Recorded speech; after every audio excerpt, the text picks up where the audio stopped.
Hey, you came back. I'm so glad you came back. Tonight, I'm taking this intro inside because it's really cold out there. As you can see, even in here, I've got this nice hat on my head that my mother made me. It's very comfortable, very nice. Tonight, I'm going to finish up, or I'm sorry, tonight I'm going to continue on with my Pencil 2D tutorial. We're going to go into some of the other features you can find in the menus. For instance, we're going to take a look at cameras, how to manipulate those, how to set keyframes on them. We're going to look at like importing and exporting color palettes and a few other little things as we go. Then I'm going to just continue on with the animation I was doing last time. That's the cat who loves cake. So if you're interested, stick around, watch me draw for a while, and well, yeah, let's just jump right into it. Let's go! What? And here we go, everybody.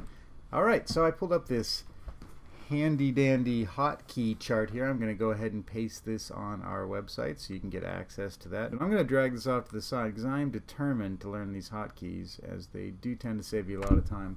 I know it's a big looking list. It can be kind of intimidating, but don't worry, after a while you'll just get used to it. Alright, so here we are back in our scene. This is our cat who likes cake. Alright, so here we are back in our scene with our cat who likes cake. And by the way, I'm trying to figure out a name for this cat. Right now I'm thinking I'm going with Crumbles, but I'd like to hear your ideas in the comments below. So here we are in the file menu. We can create a new file, open a recent file, save our file, save it as, import. We can import an image sequence, a sound, or a palette. So if we were to import an image, for instance, we can create a new bitmap layer here, and I could call this something like background. My very loud keyboard, sorry. Go ahead and drag background just below our animation layer here, and then we'll import an image, and we'll grab this lovely YouTube banner here. Oh, look at that. Fantastic. So we could import a sound as well. That's going to let us animate to some sound, obviously, and we could import a palette. So if you were to see your palette over here, you can add colors to it, change things around as you like. I'm not too worried about colors right now, so I'm not going to save out a palette, but if I wanted to, I could go to export and export a palette, and then just create a palette over here, and this is an XML file, and then import that palette back in. Yeah, I don't see any option for deleting colors out of a palette, which is kind of unfortunate, but a little trick you could do, the file format that it saves palettes as is XML, which means that's an editable file format, which means you can open it kind of like a text document. Preferably you're going to have some sort of robust text editor for stuff like this, but your notepad will work just fine. And you can see in here all the different colors that are currently in my palette. So let's try just eliminating a bunch of those. And you want to make sure you don't mess up the tabs here, or you could break the XML file. So I save that. Now let's see, if I were to go ahead and try to load a palette, import palette. There's my test palette. Oh, there you go. And now you see I only have these two colors, which are black and red. So that's one way you could go about doing it. Maybe somebody out there knows how to delete colors from here. So let's see what else we've got here. So we can export a movie, an image sequence, or an image, and we are going to get into that a little bit later when I get to exporting this character. But as far as I could tell, the format for the movie file is MP4, and I didn't see any other options for that other than the width and height that we could change here, as well as the number of frames. Or you could just check this and it'll go all the way to the end of your sound clips. So there we go, here's our movie. Boom, cat eating cake. It's amazing. It's amazing. Okay, great. So moving right along, we can print our document or we can exit. Edit is where you're going to find your undo, cut, copy, paste, clear frames. You can flip your selection. You could select all or deselect all. So let's try select all, and then we could hit selection, flip Y. And we'll flip our cat back over there. So probably going to use that right off the bat just to get my mirrored animation going on. Alright, so copy frame. Let's say over here I wanted to grab like this cat And I want to get some reference for the frame I'm going to draw after my last frame. So I could go ahead and copy this, and that's just going to be Control C. I'd go to this frame here that's empty, frame 7, make a new blank keyframe, hit Control V, and that'll go ahead and paste my image into that frame. And then this is of course where you're going to find all your preferences, and you can dive pretty deep into here with the appearance of shadows. I'm sure I'd have to get some color in there first. You can pick your background. Do you want it to be transparent, white? Here we have some nice little dots. Ooh, there's something that looks like rough paper. I might actually use that. That's pretty cool. Whether or not to anti-alias the canvas, which basically means it's going to try to blend with your image.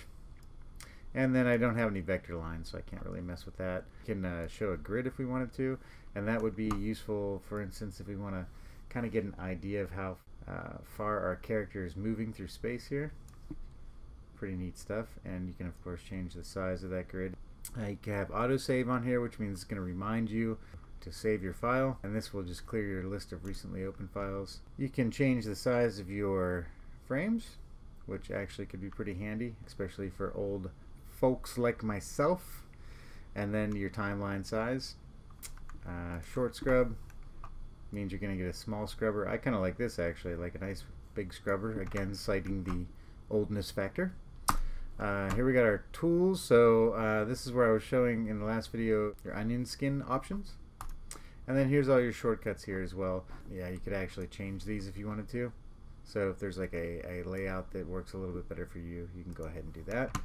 Okay, so basically we have reset windows, reset zoom, and rotate. So if we were to like rotate this canvas, and we'll get to that in just a second here, we could undo that. So here we have rotate clockwise, rotate anti-clockwise.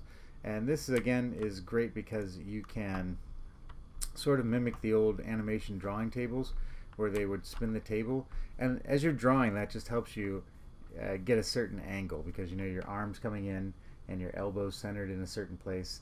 And if you're trying to draw like this straight line over here, it would be easier to just tilt that canvas a little bit. And if you had done that and you just wanted to get back to where you were, you could reset the zoom and rotate. So there's a bunch of options in here for flipping that around, showing your grid, and of course you can access your onion skin from here as well. Now a little bit about cameras. So if we have a camera layer here, we can set a keyframe on our camera layer as well. On this frame, we'll stay right there. On this frame, we can try zooming in. We can hold Alt. Oh, I'm sorry, we need the hand tool here, or this is called the the hand tool. It's H. We could try holding Alt and rotating, zooming in with the mouse wheel. We can also move it around a bit. And you see with that keyframe, then we get an animated camera. And this is going to work better with vector art because a bitmap layer is just trying to calculate where each of these pixels should be in space based off of where they were relative, and so you're losing resolution as it zooms up. If we were to draw a vector line, that is going to zoom up much better. You see, you don't even really see much of a change there. Okay.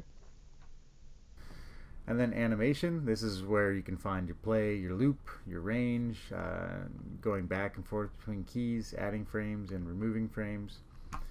And of course the tools, which are already located over here. Layers, another way to create layers, so on and so forth. And then this is just where you can turn on and off all the different things you want to see. So if I didn't want to see tools, I could do that. And it might be that once I memorize all the hotkeys, probably will turn tools and options and a lot of this UI off, just so I have a bigger workspace. And then here you can access all their help. So you can go to the Pencil 2D site and get help with different topics here. Alright, and really, for the most part, that is about it. It's a fairly simple program, and it's straightforward, and it's just designed to get you animating quickly. So there's not like a huge learning curve here, honestly. With that said, I'm going to go ahead and wrap up the exploration of Pencil 2D portion of this video, and I'm just going to move right back into animation. There's my upside down cat. I don't know. Why are you still upside down? I'm probably going hotkey happy here. So what I want to do now is try to break this down a little bit. If we were to go ahead and play this, It's incredibly fast, and it's really hard to make sense of what's going on. So we're just going to add some better timing here and a couple of breakdowns to show that timing. We have a principle of animation called ease in, ease out. If our cat is going to start a motion, we want it to fall into that motion a little bit slowly, and then it speeds up as it goes. So let's just turn on our onion skin. Here we can see the frame we're on and the next frame where the cat squashes down. So I'm just going to break this down a little bit here. And I'm going to do that by moving over these frames. And right here I'm going to go ahead and add a new frame. It's a nice blank frame. And I'm just going to draw an in-between here. I'll switch over to my pencil. Alright, so here we go. So let's think about this cat and the way it's going to drop its weight. Generally there's an idea that you lead with your hips, right? So we could almost just say the hips are already where they're going to be on the next frame. The feet are already there. All that's going on. And that gives us an opportunity to kind of unstretch the character, or unsquash the character a little bit here. And then the top of its head is almost going to remain where it was, but we might stretch it out a little bit. And then if we were drawing the eye line, we might almost draw the eye line so that the cat would be sort of looking up, right? Because the body, we want to show that the body is falling and that the body is falling and that the head is following along after. And the same thing is going to go for the arms. Like our shoulders are going to fall, but our hands, being kind of like lighter on the end of our limbs, might stay behind a little bit. So we get this nice elbow bend, something kind of like that. And then let's think about the tail. So the tail is in that position. It's going towards, let me just move this frame over here. And it's going towards this position where it's shooting up. And it's shooting up because the hips are dropping. I might go ahead and kind of start arcing the tail in that direction a little bit. But I want that to really follow the weight of the body. I don't want that to look like it's the thing leading the motion. I definitely want it to look like it's the thing following the motion. Let's see what that looks like. And just a moment. If you hit spacebar, that does stop and start your animation, by the way. I'm going to hit Alt-O, not Control-O, and Alt-O to turn off my onion skins. And there we go. We start to get this frame here where it's, you know, it's sinking, and that changes up the timing a bit, where that bit feels a little slower now and a little heavier. And so we might even want to keep the character down there for a while. Now that it's squashed itself down there, we might almost want to hold it there and start to get the weight shifting over to that leg that is going to thrust the cat up into the air. Alright, so we see where the cat's going to go.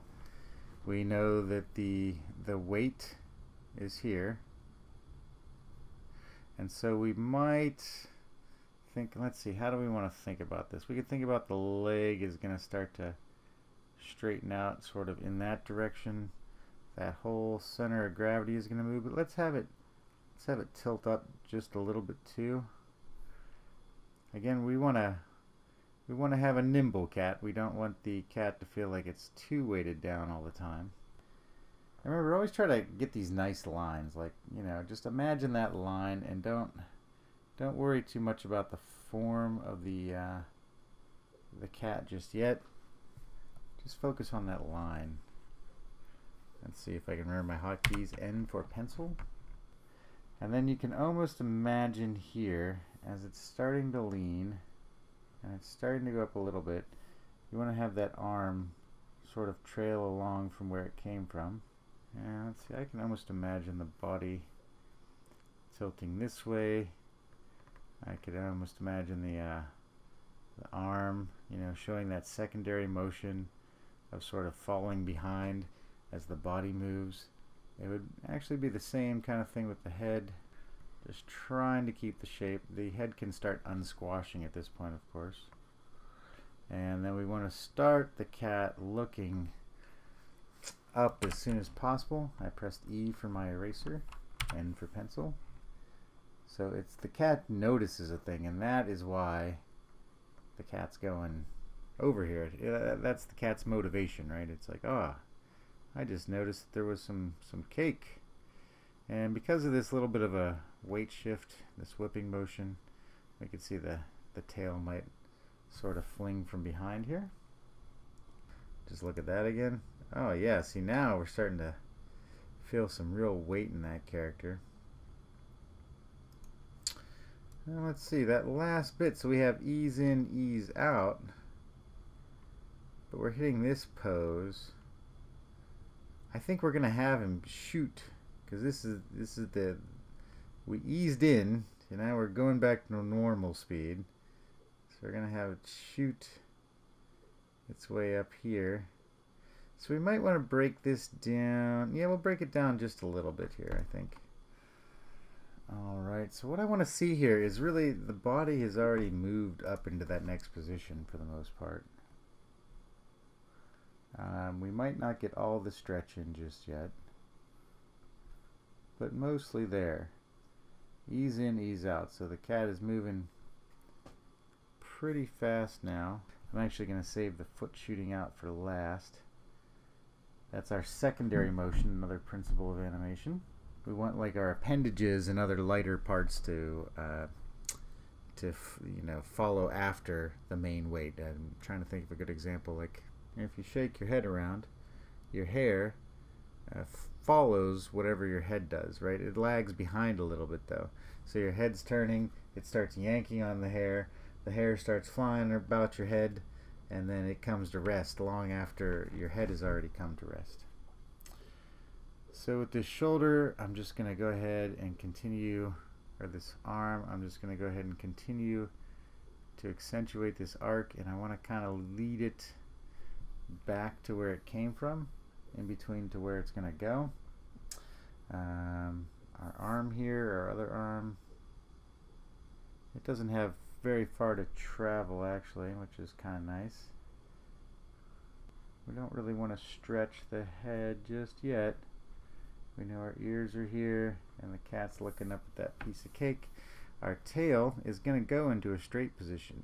So probably what we want to do at this point, we can again imagine all of a sudden the center of gravity lifted up. So the base of its tail is here, but the end of the tail was there, and it's going to go here.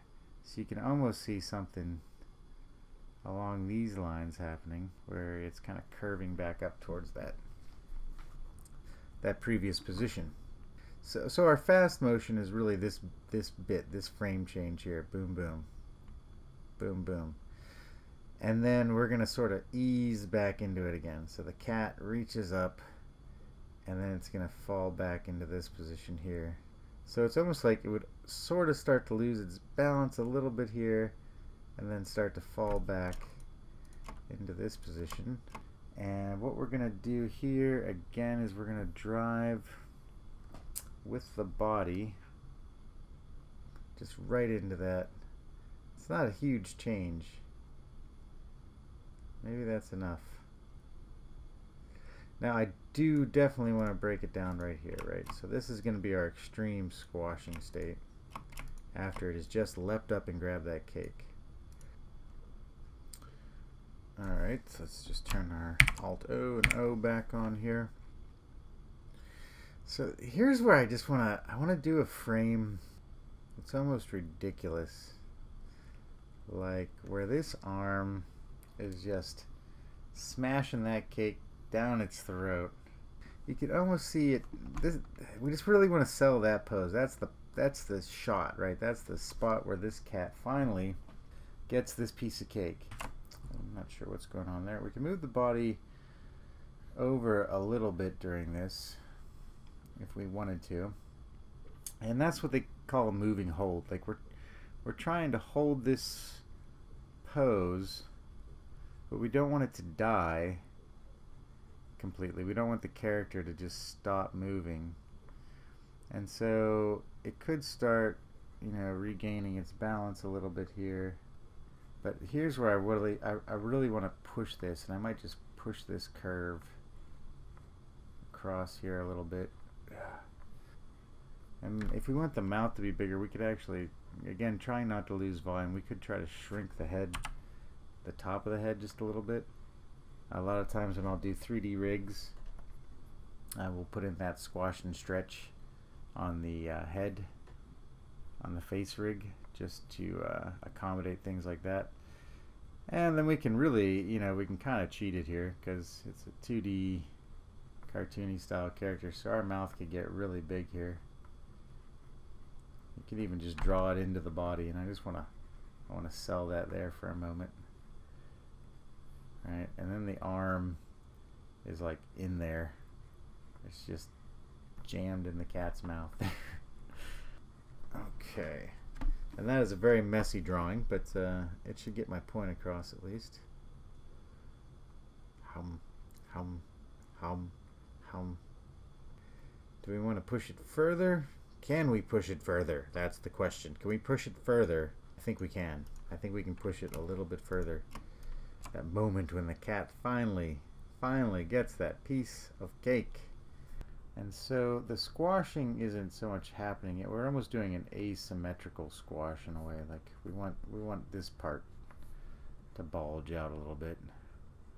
We're just trying to keep that there because we want to keep the focus of all this motion right there on our cat. And so the hip drops this much. We can start to straighten out the shoulders right about there.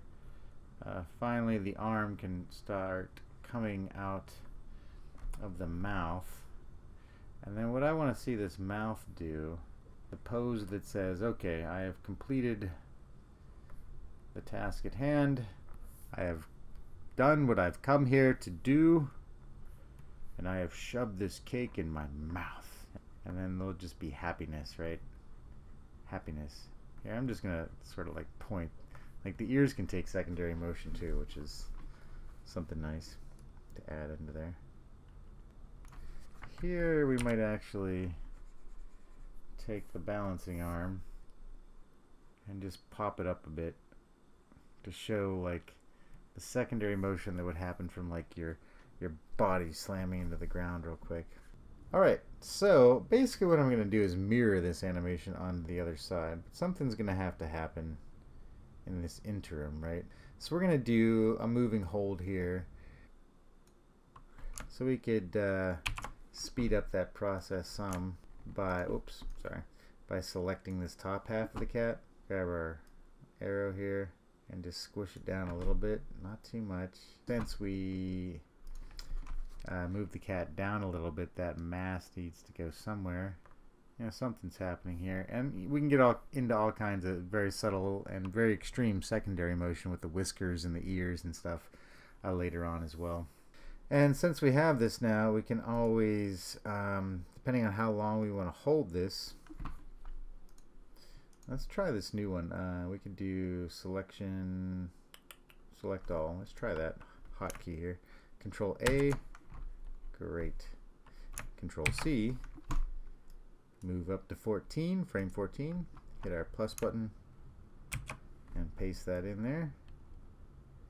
And then we can move here, Control C, frame 15, hit our plus button, paste that in there, Control D to deselect, and let's see what that looks like.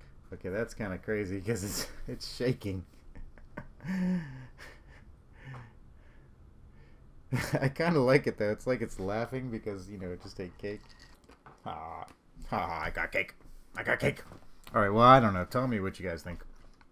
I think it's kind of funny. I might just leave it there. Let's see what it looks like with the whole loop. All right, so now we know Control A, Control C. We move over to this frame right here, frame 16, Control V. So I'm just taking the frames from this side and passing them over to the other side. So we're going to flip it in X, and I actually don't see a hotkey for this. Maybe that's something we can set up. All right, I'm not going to bore you with that too much right now. It's going to be kind of a weird cheat, right? We're going to want to see almost the end of the tail here, and then something mysterious happens over there. So, I don't know, something like that. We can we can continue to refine that. And then this frame, and we can almost imagine seeing it coming out over here. Boom, boom. And the next frame. And then we're just going to have it kind of unwind on this side. So we might even overshoot it just a bit here just to show the motion that just happened. Yeah, and we'll just get it right back into place. Control C, Control V, and then edits, selection, flip X. Okay, and as you see, it is moving it over a bit, which we don't actually want it to move over, so we can just adjust for that.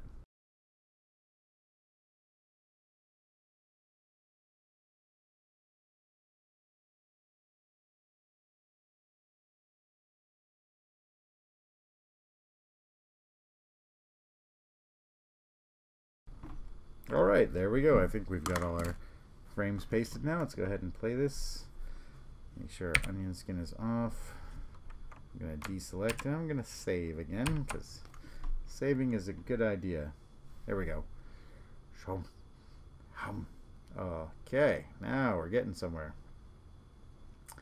We've got a completely ridiculous cat eating lots of cake.